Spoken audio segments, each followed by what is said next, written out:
Simak videonya sampai selesai, agar tidak ada informasi yang miss dan terlewat. Malhamah Al-Kubra ini bukan pintu gerbang menuju perang semesta. Salah. Malhamah Al-Kubra inilah perang terbesar sepanjang alam semesta dan perang penutup. Tidak ada lagi perang setelah itu. Malhamah Al-Kubra adalah perang paling terakhir. Baik kaum muslimin yang kami muliakan, hanya saja peperangan ini terjadi antara dua kubu saja. Perang antara umat Islam yang militan di bawah pimpinan Imam Al-Mahdi dengan mujahidin terbaik dari seluruh dunia yang merapat dalam barisan beliau melawan pasukan terpilih, pasukan terbaik dari seluruh Eropa dan Amerika. Jumlah pasukan itu ada 80 bendera. Satu bendera membawa 12.000 pasukan-pasukan terbaik, laki-laki seluruhnya. Hebat dalam memanah, jago dalam berpedang, handal dalam berkuda, dan kata Rasulullah, Malhamah Al-Kubra itu perang manual, bukan perang teknologi. Pada masa itu peperangan sudah menggunakan pedang, tombak, panah, dan kendaraan adalah kuda. Peperangan Malhamah Al-Kubra tidak lama, hanya berlangsung 4 hari saja. Pasukan Imam Mahdi sebelum dikirim, pasukan ini sepertiganya murtad, keluar. Jadi orang-orang munafik pada mengasingkan diri. Kemudian sisanya yang 2/3 inilah yang dibagi dalam 4 hari peperangan. Malhamah Al-Kubra secara bahasa Indonesianya adalah peperangan kolosal terbesar. Bila bapak-bapak pernah menyaksikan perang-perang kolosal di dalam film-film Hollywood, termasuk Lord of the Ring, maka dapat dirasakan lebih kurang macam itulah peperangan nanti.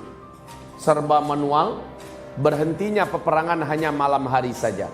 Kalau perang spektakuler sekarang ini, perang modern sekarang ini, seluruhnya berlanjut siang malam. Betul tidak kalau sekarang? Karena menggunakan teknologi, menggunakan satelit, menggunakan rudal dan sebagainya. Drone tanpa, pesawat tanpa awak dan seterusnya. Tapi peperangan manual balik zaman dulu, malam istirahat. Siang perang, malam istirahat.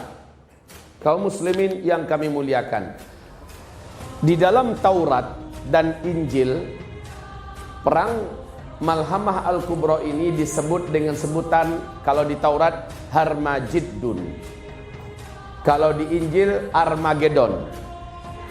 Dibuat oleh Hollywood film yang menipu kita, seolah-olah itu adalah serangan meteor dari ruang angkasa menabrak bumi.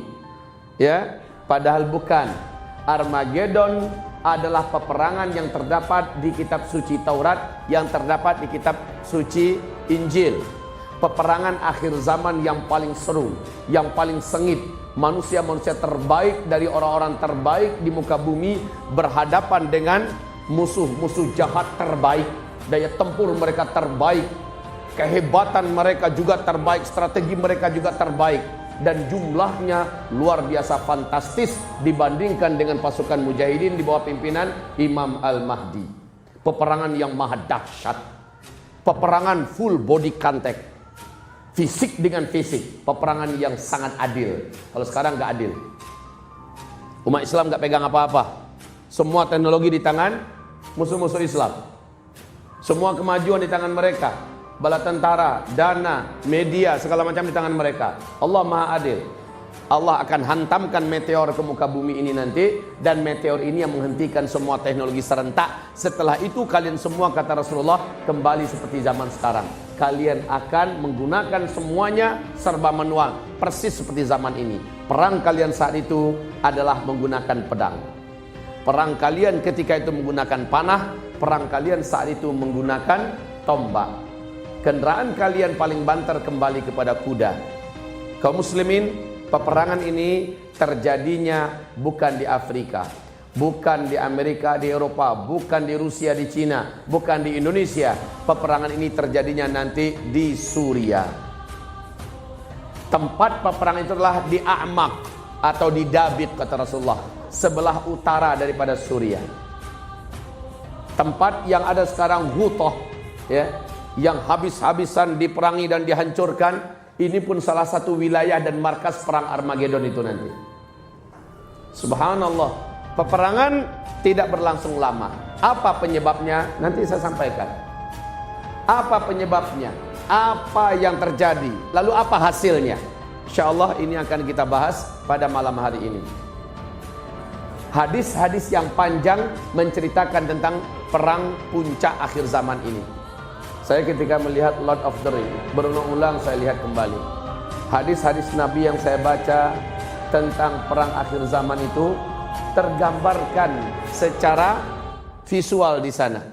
Tergambarkan bagaimana peperangan antara orang-orang normal, dalam bahasa kita orang-orang baik, mujahid-mujahidin terbaik, orang-orang taat yang paling taat melawan orang-orang kafir terbaik dalam pertempuran, yang terlatih, yang paling disiplin dalam peperangan.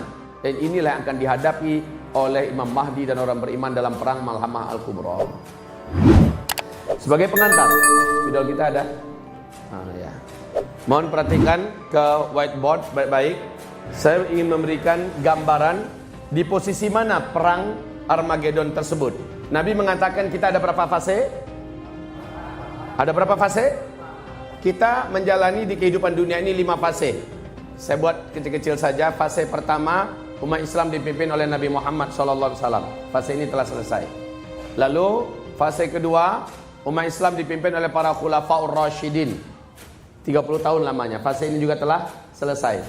Fase ketiga, ini yang paling panjang, umat Islam dipimpin oleh para khalifah yang menggunakan sistem kerajaan.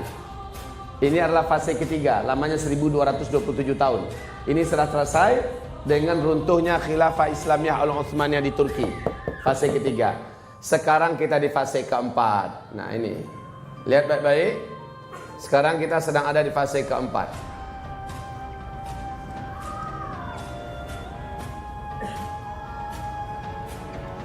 Rasul menyebutkan fase keempat ini adalah fase peperangan.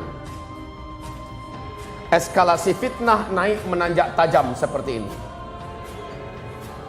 Fitnah berupa kegaduhan, chaos, kekisruhan, bencana-bencana alam, kehancuran ekonomi, perang di mana-mana, pertumpahan darah, kemiskinan, serta kekeringan total dan sebagainya. Pada akhirnya terjadilah hantaman besar. Hantaman besar dari langit, yaitu meteor menghantam bumi. Akibat meteor ini muncullah tanda besar kiamat yang pertama. Tanda besar kiamat yang pertama adalah dukhan. Jadi dukhan adalah hasil dari hantaman meteor, bukan perang nuklir, bukan meledaknya gunung-gunung berapi serentak di seluruh dunia, tapi akibat daripada hantaman meteor. Inilah dia tanda besar kiamat yang pertama, disebut dengan dukhan. Saya tidak akan menguraikan ini ya. Saya akan fokus dengan pembahasan Armageddon nanti. Yang kedua, jarak antara dukhan dengan tanda besar kiamat yang kedua, yaitu keluarnya Dajjal. Dajjal adalah tanda besar kiamat yang kedua. Kemudian yang ketiga yaitu Nabi Isa Allah turunkan dari langit dan Dajjal pun dibunuh. Dan yang keempat ini sebagai penutup langsung dari fase keempat, yaitu lepasnya Ya'juj dan Ma'juj. Setelah Ya'juj dan Ma'juj habis, manusia di muka bumi hidup dalam keadaan aman yang benar-benar di puncak aman bagaikan di surga dunia. Inilah fase kelima. Islam akan kembali memimpin seluruh dunia. Dan ini Allah janjikan di Al-Quran surat An-Nur ayat 55 dan juga dalam hadis riwayat Imam Ahmad. Hadisnya dinyatakan sahih oleh Syekh Ahmad Syakir. Kita tidak akan membahas yang ini, tapi kita fokus di mana letaknya Armageddon. Pasca hantaman meteor, semua yang ada di muka bumi dari teknologi berakhir. kehidupan manusia di muka bumi kembali kehidupan yang serba manual. Karena meteor mengandung siderit. Siderit ini adalah kandungan zat besi yang paling murni yang ada di dalam meteor. Saat dia menabrak atmosfer bumi kita, pergesekan yang ekstrim dengan atmosfer bumi kita menyebabkan siderit ini mengalami pergesekan ekstrim ini menyebabkan timbulnya medan magnet yang sangat kuat, dan dampaknya semua besi dan logam yang ada di muka bumi akan terinduksi secara serentak. Maka tidak ada mesin-mesin, apapun bendanya, pabrik-pabrik, industri-industri atau apa saja yang terbuat mesinnya dari besi dan logam, melainkan semuanya terinduksi, lengket antar satu dengan lain dan tidak bisa digunakan. Kemudian ini juga menimbulkan gelombang elektromagnetika yang sangat tinggi. Dampaknya adalah semua sinyal dan listrik yang ada di muka bumi padam, bukan untuk sementara waktu, tapi untuk selama-lamanya. Inilah dia akhir teknologi, adalah ketika hantaman meteor. Nah, langsung hantaman meteor ini menimbulkan efek dukhon, berlangsung selama 40 hari 40 malam. Bukan ini pembahasan kita sekarang. Setelah dukhon 40 hari bumi terang, maka bumi mengalami kemarau yang ekstrim. Iklim bumi berubah dengan ekstrim. Paling lama 3 tahun jaraknya Dajjal pun keluar.